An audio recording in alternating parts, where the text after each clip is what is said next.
السلام علیکم دوستوں، آج میں اپنے پہلے ناول سمندر کا پانی کے بارے میں کچھ کہوں گا۔ ایسا خاص نہیں، لیکن جو ڈاکٹر انور سدید صاحب نے کہا اس کا ذکر کروں گا، اور پھر کچھ حصہ میں ناول کا پڑھ کے آپ کو سناؤں گا۔ تو ڈاکٹر صاحب نے یہ کہا، ایک مضمون پڑھا تھا انہوں نے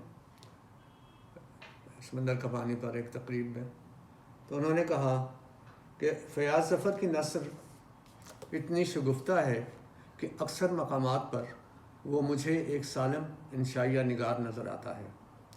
یہ ناول ایک ریڈیائی پیغام کی طرح انسان کے داخل میں تھر تھراہٹ پیدا کرتا ہے اور سوچنے پر مائل کرتا ہے۔ وہ واقعات و حادثات زمانہ اور افکار و تصورات کے ہجوم کو حیرت سے دیکھتا ہے۔ مجھے پوری توقع ہے کہ ظفر کی یہ حیرت ختم ہوگی تو وہ ہمیں ایک ایسا ناول دینے میں ضرور کامیاب ہو جائیں گے جسے ہم فلوبیر، دوستویسکی اور ہارڈی کے سامنے بھی پیش کر سکیں۔ دوستوں، سمندر کا پانی میرا پہلا ناول ہے۔ 1986 میں یہ چھپا، اور یہ ایک بیوروکریٹ کی بنیادی طور پہ کہانی ہے جو مختلف حالات سے گزرتا ہوا اپنی جان بچانے کے لیے جنگلوں میں چھپ جاتا ہے، اور وہاں پر اس کی زندگی بالکل غیر انسانی انداز میں گزرتی ہے۔ جس قصبے کے قریب یہ چھپتا ہے، اس قصبے کی ایک آئرنی یہ ہے، انہیں ایک مصیبت کا سامنا ہے کہ ایک مخصوص حالات کا موسم ہے، جب تیز ہوائیں ہیں، بارش ہے، طوفانی رات ہے، تو اس رات کوئی نہ کوئی شخص اس قصبے کا یا تو مر جاتا ہے یا غائب ہو جاتا ہے۔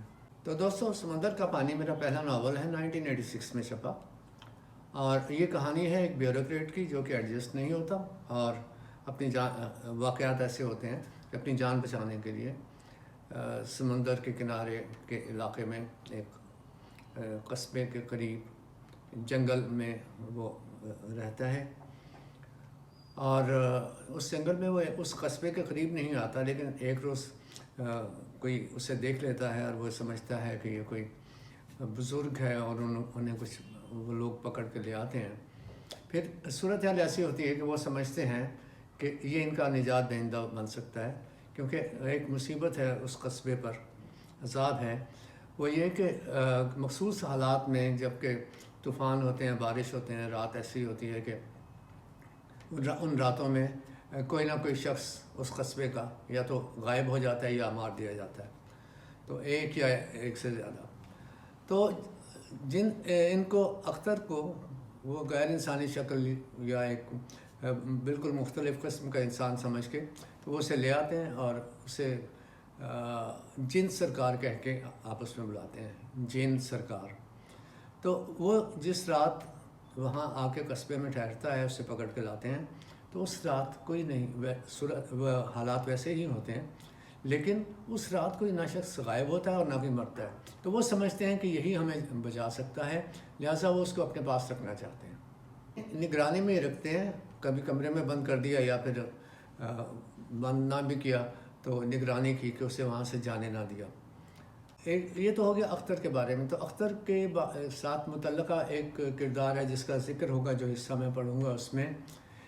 اختر جوانی میں، یعنی یونیورسٹی کے زمانے میں، اپنے ایک دوست کے ساتھ اس کے گاؤں جاتا ہے اور وہاں پر 2-3 دن رہتا ہے۔ اس کی ایک بہن ہے جو اس سے شدید محبت کرنے لگتی ہے، اور جب یہ واپس یہ اظہار نہیں ہوتا، ماحول ایسا ہوتا ہے، شاہ صاحب کی بیٹی ہے اور اس کے یہ دوست ہے، دوست کی بہن ہے، تو وہ اسے اظہار نہیں کر پاتی۔ نہ اختر کو محبت نہیں ہوتی، لیکن یہ کہ وہ اظہار نہیں کر پاتی، اور یہ دونوں جب واپس آ رہے ہوتے ہیں تو پشت سے وہ انہیں آتے ہوئے دیکھتی ہے اور آنسو بہاتی ہے۔ ایک کچے کمرے کی سلاخوں والی کھڑکی ہوتی ہے، اس کے پیچھے کھڑی آنسو بہا رہی ہوتی ہے، اور اس کے آنسو اس کچی باڑ پر، کھڑکی پر گرتے ہیں، جس سے اندازہ ہوتا ہے کہ وہ اس سے شدید محبت کا جذبہ رکھتی ہے۔ اس کا چونکہ ابھی تھوڑا ذکر آئے گا اس لیے وہ بتایا ہے میں نے. تو میں آپ کو اس کا ایک دلچسپ پہلو میرے خیال سے یہ بھی ہے کہ یعنی وہ حصہ جو میں ابھی آپ کو سنانے والا ہوں یہ آخری حصہ ہے، بالکل اینڈ ہے، آخری چند صفحات ہے. یہ میں نے بہت پہلے لکھ لیا، یعنی پہلے اینڈ کر لیا تھا، اس کے بعد دوسری کہانی جو ہے وہ لایا. یہ تقریباً 450 صفحے کا بنا تھا، لیکن اسے پھر ریوائز کرتے کرتے کرتے یہ تقریباً 250 صفحے کا ہو گیا. تو وہ میں ابھی آپ کو سناتا ہوں حصہ. اس سے کہا جاتا ہے کہ ایک بلا ہے، ہمیں اس سے ہم اس کی مصیبت کا شکار ہے جو ہمارے بندے مار لیتی ہے. تو یہ کہتا ہے وہ بلا نہیں ہے، ہم اسے ختم کر سکتے ہیں. کافی دیر بعد اس نے کہا اور اٹھ کر کھیتوں کی سمت چلا گیا. آج جب دوپہر ڈھل رہی تھی اور بادل آہستہ آہستہ گھنے ہوتے جا رہے تھے تو ٹھنڈی ہوائیں سمندر کے مشرقی ساحل لی جنگلوں کی طرف سے آنے لگیں. پرندوں کے لیے آج جلد شام ہونے لگی تو ان کے جھنڈ اپنے آشیانوں کو لوٹنے لگے. ان کی خائف چہکاروں کو درختوں کے نیچے اونگتے کتوں نے بھی گردن اٹھا کر سنا اور اضطراب کے عالم میں ادھر ادھر دوڑنے لگے. کووں کے شور سے چڑیوں کے غول بھی پناہیں ڈھونڈنے لگے اور ماؤں نے اپنے چھوٹے بچوں کو محلے گلیوں سے گھروں میں دھکیلنا شروع کر دیا. مردوں نے اپنے اپنے کام روک دیے اور گھروں کا رخ کرنے لگے. زمین پر بادلوں کے سائے اور تاریک ہونے لگے. لگتا تھا قدرت اس علاقے کا گھیراؤ کرنے لگی ہے کہ یکلخت شور اٹھا. جن سرکار بھاگ گئے، جن سرکار بھاگ گئے. وڈیروں نے سنا تو سر پٹک کر رہ گئے. آج تو بلا نے آنا تھا اور جن سرکار نے آج گاؤں والوں کو اس آفت سے نجات دلانا تھی، اسے مارنا تھا. گاؤں کے جوانوں نے خوف و جوش اور امید سے مجتمع کی گئی توانائی سے جن سرکار کی تلاش شروع کر دی اور انہیں چاروں طرف سے گھیرنے میں کامیاب ہو گئے. جب چاروں طرف سے گاؤں والے جن سرکار کو گھیرے ہوئے تھے تو جن سرکار ان کے بیچ کھڑے آسمان کی طرف دیکھ رہے تھے جیسے وہ ان کا مخاطب ہو اور ہمہ تن گوش ہو. دیکھو دنیا کتنی تنگ ہو گئی ہے، اس چھوٹی سی دنیا میں میرا دم گھٹتا ہے. پھر انہوں نے ان لوگوں کو دیکھا جو ان کے گرد ہاتھ باندھے سر جھکائے کھڑے تھے اور جن سرکار کو لینے آئے تھے.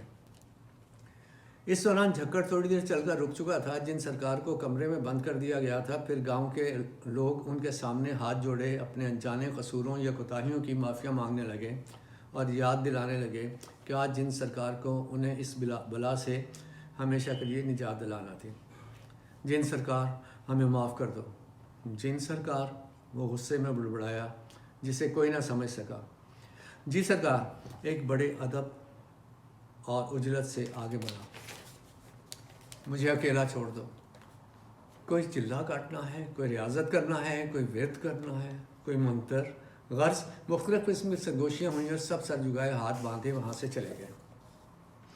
اور وہ پراسرار شخص جس کے ذہن کی نسوں سے جہنم کی آگ کھل گئی تھی، عجیب ناسمجھی اور پہچان کی حالت میں، رابطے کی ایک سطر کے امکان سے بھی مایوس، اپنے سر کو مضبوط بازوؤں کی زنجیروں میں جکڑے زمین پر بیٹھ گیا. اس کا دماغ الاؤ بنتا جا رہا تھا جس میں سورج کے بطن کی طرح آگ ہی آگ تھی. سوائے ایک مسلسل تڑپتی آنکھ کے سب کچھ پگھل چکا تھا.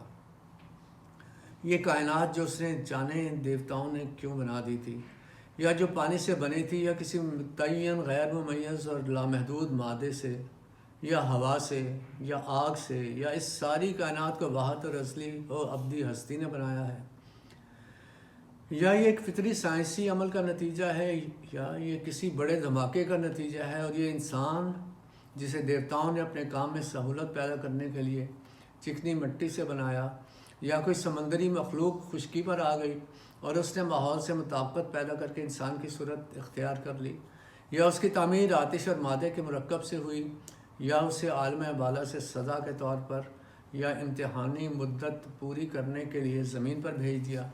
کسی دوسرے سیارے سے اس کے عناصر زمین پر منتقل کر دیے گئے.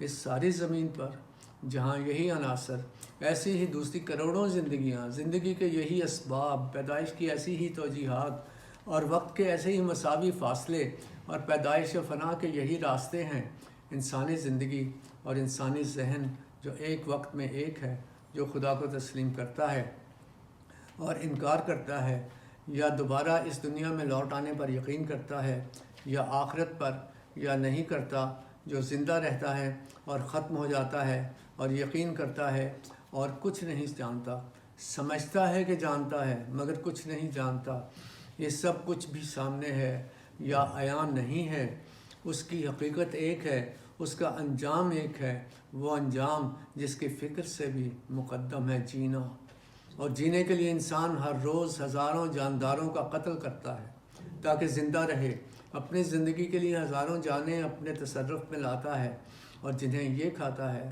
وہ دوسری لاکھوں جانیں کھاتے ہیں، اور وہ تیسری لاکھوں جانیں، اور یہ سب دنیا میں دنیا کے مجموعی نظام میں کیا فرق پیدا کرتے ہیں؟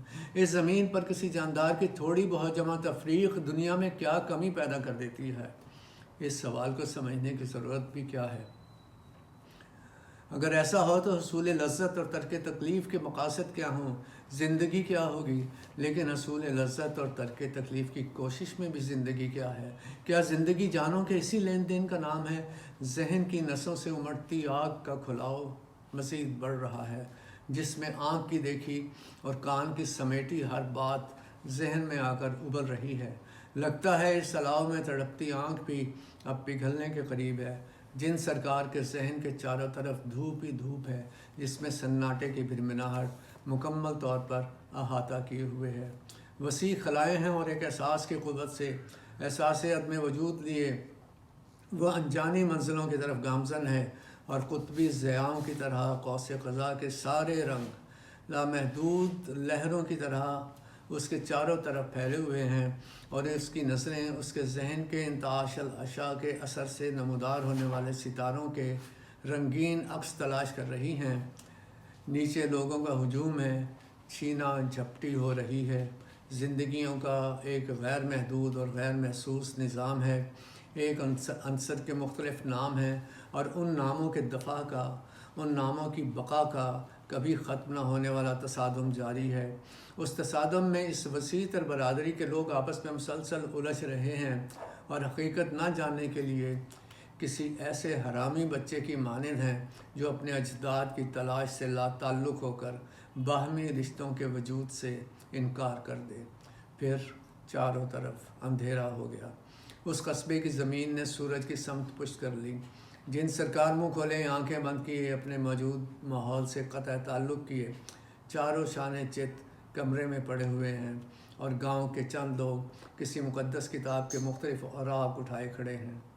ان میں سے ایک جن سرکار کے قریب لالٹین لاتا ہے، اور ساتھ ہی ایک دوسری آواز آتی ہے، جن سرکار زندہ ہیں، جن سرکار زندہ ہیں۔ تھوڑی دیر بعد وہ پراسرار شخص آنکھیں کھول دیتا ہے، اور گاؤں والے یقین کر چکتے ہیں کہ جن سرکار کا چلہ کامیاب ہو گیا ہے، اور آج کی رات ان کی مصیبت کی آخری رات ہے۔ جن سرکار کے کہنے کے مطابق قصبے کے تمام چھوٹے بڑے یہاں آئے ہیں، اور وہ سب اپنے مسیحا کو سمندر کے ساحل پر ایک ریتلے ٹیلے پر کولہوں پر ہاتھ رکھے سر جھکائے کھڑے بڑی عقیدت سے دیکھ رہے ہیں، جس کا رخ اب ساحلی جنگل کی سمت ہے، اور وہ مسلسل اس جانب دیکھے جا رہا ہے۔ اب ہوا معمول سے تیز ہے، لوگ ہاتھوں میں لالٹین تھامے اس کی حرکات کا جائزہ لے رہے ہیں۔ مردوں کے ہاتھوں کی گرفت بار بار ہاتھوں میں تھامے ڈنڈوں پر مضبوط ہو جاتی ہے، اور ساتھ ہی خوف کی ایک نامعلوم لہر کوہر کے جھونکے کی طرح انہیں لرزا کر رکھ دیتی ہے۔ مائیں اپنے بچوں کو اپنے خشک چھاتیوں سے چمٹائے ہوئے ہیں، بچے سہمے ہوئے محض منہ چھاتیوں سے لگائے دبکے ہوئے ہیں، ذرا بڑے بچے ماؤں باپوں اور بڑے بہن بھائیوں کی ٹانگوں سے لپٹے اس ٹیلے کا رخ کیے ہوئے ہیں۔ پرندے فطرت سے اپنی حصی موافقت کے باعث پہلے ہی اپنے تعین محفوظ مقامات پر پہنچ چکے ہیں۔ کتے ہوشیار نظروں سے دائیں بائیں دیکھ کر وقتاً فوقتاً بھونک دیتے ہیں، اور کبھی کبھی اچانک بدک کر اپنی دم ٹانگوں میں دبا لیتے ہیں۔ اس ہجوم میں چند کواریاں اور نوجوان ایسے بھی ہیں جو ملنے کے موقع کی تلاش میں تھے، اور آج انہیں اس اتفاق نے اکٹھا بھی کر دیا ہے، لیکن لگتا ہے کہ وہ ساری خواہشیں اور جنس کا سارا نشہ کسی نامعلوم شے نے اس طرح انڈیل دیا ہے جیسے کوئی ماہر سپیرا سانپ کے منہ سے زہر کی پوٹلی نکال دے۔ اب ہوا تیز ہو چکی ہے اور وہ زہریلے سانپ کی طرح پھنکار رہی ہے۔ اوپر آسمان پر زمین سے نسبتاً قریب فاصلے پر بادل کے چند بانج ٹکڑے تیزی کے ساتھ قصبے سے دور ہو رہے ہیں، اور اس سے اوپر کے بادل جب آپس میں ٹکرائے ہیں تو ہجوم کی نسلیں دم بھر میں چاروں طرف سب کچھ دیکھ لینا چاہتی ہیں۔ ان متلاشی نظروں میں جستجو اور خوف ہے۔ وہ پراسرار شخص اسی حالت میں ٹیلے پر کھڑا ہے۔ ہوائیں تیز ہو گئی ہیں اور جنگل سے آتی گیدڑوں کی دردناک نوحہ کناں آوازیں کسی نوجوان بیوہ کے بین کی طرح فضا میں بکھر رہی ہیں، اور جب ہواؤں کے جھکڑ تیز ہو گئے اور ان سے سیٹیوں کی آوازیں آنے لگیں تو اچانک آسمان پر ایک زبردست گڑگڑاہٹ پیدا ہوئی، تو اسے ایسے لگا جیسے آسمان کو روشنی کی دراڑوں نے پھاڑ دیا ہے۔ ساری زمین لمحہ بھر کو جگمگا اٹھی، فضا میں ایک سیاہ ہیولا دکھائی دیا، اور پھر سارا قصبہ دوبارہ تاریکی میں ڈوب گیا۔ دل دہل گئے، سانسیں رک گئیں۔ آگ کا ایک گولا جن سرکار کے ٹیلے کے قریب سے آسمان کی طرف اٹھا اور ایک دھماکے سے پھٹ گیا۔ زمین پر دو بوڑھوں کے گرنے کی آواز آئی، اور پھر بے شمار چیخیں بلند ہونے لگیں۔ انہیں چیخوں میں ہجوم مکانوں کا رخ کر کے بھاگنے لگا۔ ساری رات موسلا دھار بارش ہوتی رہی، بجلی چمکتی رہی اور جھکڑ چلتے رہے۔ صبح تک گیدڑوں کی پکار، ہواؤں کی سنسناہٹ اور قصبے کے لوگوں پر طاری ہراس ختم ہو چکا تھا۔ جب گاؤں والوں نے جن سرکار کو اپنے کمرے میں موجود نہ پایا تو اکٹھے ہو کر تلاش کرنے لگے۔ تلاش سے پہلے انہوں نے ایک دوسرے کی خیریت پوچھی تو پتہ چلا گاؤں میں رات کوئی نہ مرا تھا اور نہ ہی کوئی غائب ہوا۔ پھر جن سرکار کی تلاش شروع ہوئی۔ تھوڑی دیر بعد چند گاؤں والے انہیں اسی ٹیلے پر دیکھ رہے تھے، اسی حالت میں گردن جھکی ہوئی، دونوں ہاتھ کولوں پر۔ مگر اب وہ ٹیلے پر پڑے تھے، جسم پر عجیب سے نشان تھے، مگر آنکھوں میں وہی سکون، گہرائی اور زندگی کے آثار نظر آ رہے تھے۔ مگر ان کے پیروں کے تلوے اتنے سخت ہو چکے تھے کہ لگتا تھا ایک طویل اور کٹھن سفر طے کرنے کے بعد انہیں نئے سفر پر روانہ ہوئے کئی گھنٹے گزر چکے ہیں۔ جن سرکار گزر چکے تھے، ان کے گرد ہجوم میں سرگوشیاں اور قیاس آرائیاں ہونے لگیں۔ ایک بوڑھے نے بلند آواز میں کہا، میں بتاتا ہوں، میں جب اٹھا تو یہاں تم میں سے کوئی نہ تھا، بس جن سرکار کھڑے تھے اور وہ ان پر جھپٹ رہی تھی۔ جن سرکار نے کوئی مزاحمت نہ کی اور انہوں نے خود کو اس کے حوالے کر دیا، پھر وہ اچانک زمین پر گر گئے۔ یہ پراسرار شخص جس کا کوئی نام تک نہ جانتا تھا جا چکا تھا۔ وہ گاؤں میں جس کمرے میں چند روز رہا، وہاں کی کچی زمین پر لکھا تھا، آؤ ہم اس جہاں سے اٹھ جائیں، زمین بہت تنگ ہو چکی ہے اور ضرورت ہے کہ زمین کا کچھ بوجھ ہلکا ہو جائے اور ہمارے ہم نفس کچھ کھلے ہو کر بیٹھ جائیں اور ان عمارتوں کی مزید ضرورت نہ پڑے جو کھیتوں، سبزہ زاروں اور باغوں کی قبریں بن جاتی ہیں۔ کلثوم کی شادی اس گاؤں میں نہ ہوئی تھی، لیکن وہ شادی کے بعد سے یہیں پر رہ رہی تھی۔ جو سردار گاؤں والوں کا سب کچھ تھا، چند سال پہلے مر گیا تھا، اس کی جگہ کسی نے نہ سنبھالی تھی، وہی اسے ایک ڈاکے کے دوران اٹھا لایا تھا۔ ایک روز کلثوم نے جن سرکار کو گاؤں والوں کے ساتھ جنگل سے آتے دیکھا تھا۔ وہ جن سرکار کی پشت دیکھ کر ٹھٹک گئی تھی، اور سالوں پہلے خواہشات کے دامن میں پنپنے والی امید وہم کی طرح اچھل کر اس کے دل میں آ گئی تھی۔ ربع صدی گزر چکی تھی، مگر چاند نگر کے شاہ صاحب کے گھر کی کچی کھڑکی کی آڑ پر گرنے والے آنسوؤں سے تر جگہ اب بھی نم تھی۔ آج جب جن سرکار کی موت کی خبر گاؤں میں پھیلی تو جن سرکار کی وہ پشت کلثوم کی آنکھوں کی بے جان رگوں میں چمک اٹھی، اور جب جن سرکار کا بے جان جست مذہب کے بارے میں مختلف شکوک کی لپیٹ میں آیا تو کلثوم کا کمزور دل بھنور میں لپٹنے لگا۔ وہ ان کی لاش تک آئی کنواری محبت کی رمق رمق، جس میں زندگی کی طرح اس کے ساتھ ساتھ چلی آئی تھی، وہ لپٹ لپٹ کر لرزتی آواز میں رونے لگی، چلانے لگی، میں انہیں جانتی ہوں، میں انہیں جانتی ہوں. Thank you very much.